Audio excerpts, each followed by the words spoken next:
Hello from Brooklyn. I'm Jim Keane. I'm a science fiction author, and I'm doing this quick video to talk about where book 3 is and how come it's taking so long. I had originally said the book would be out in January, February. I don't know if you can see out of the window. It's definitely not January in Brooklyn anymore. In fact, it's April. But first, I would just like to thank the Beastie Boys for this fantastic t-shirt.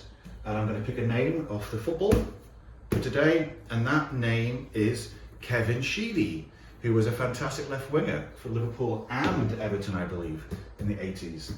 Love my football, and I love Liverpool Football Club. All right, where is book 3? Well, to explain that, there are two different types of writer. The first is a plotter. The second is a discovery writer. A plotter plots out where the story is going beforehand. They normally have like a spreadsheet, and they have character A does that, character B does this, and so on and so on and so on. What that means is they do a little bit more work up front, but when it comes to editing the book, everything is already coherent and they can really knock that stuff out. I've tried to plot books in advance, but I end up just finding the process boring. What I really like doing is, hopefully like you, is experiencing the story one day at a time.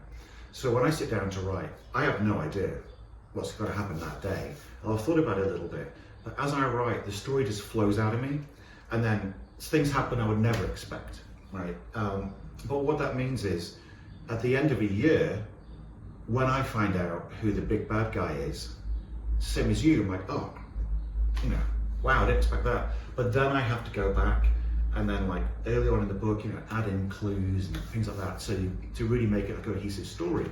So the editing process takes a lot longer to do. I've used my series as an example, a kind of recap of where we are. Book 1, The Paradise Factory.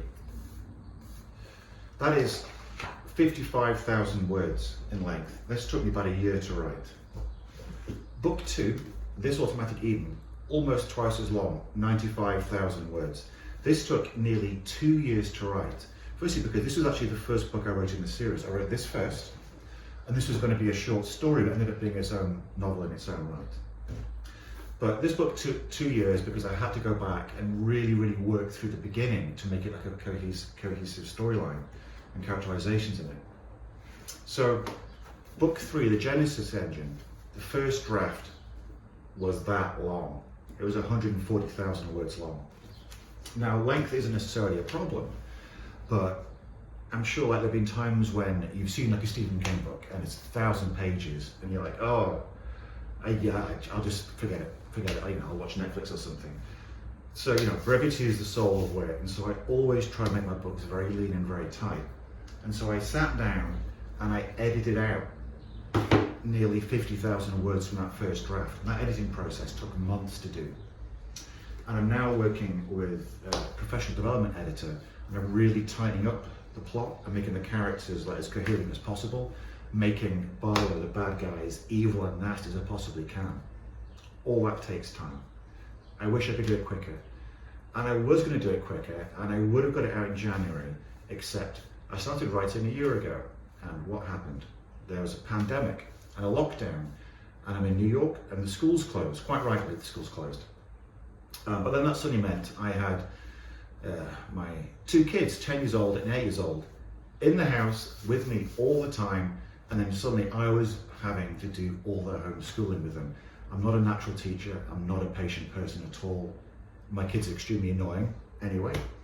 And it meant I had a third amount of time to write than I thought I would.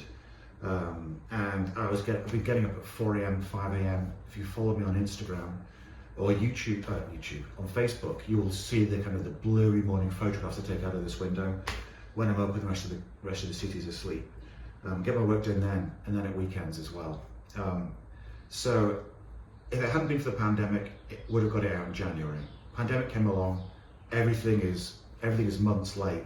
It's mid-April, way behind. But the good news is, I'm on a page of 250-ish out of 350 for the book, so I'm getting much closer to the end of the editing process. I have a fantastic cover designed. It's by David Dura, the guy that did this image, and I'm going to get that out to you guys soon as well.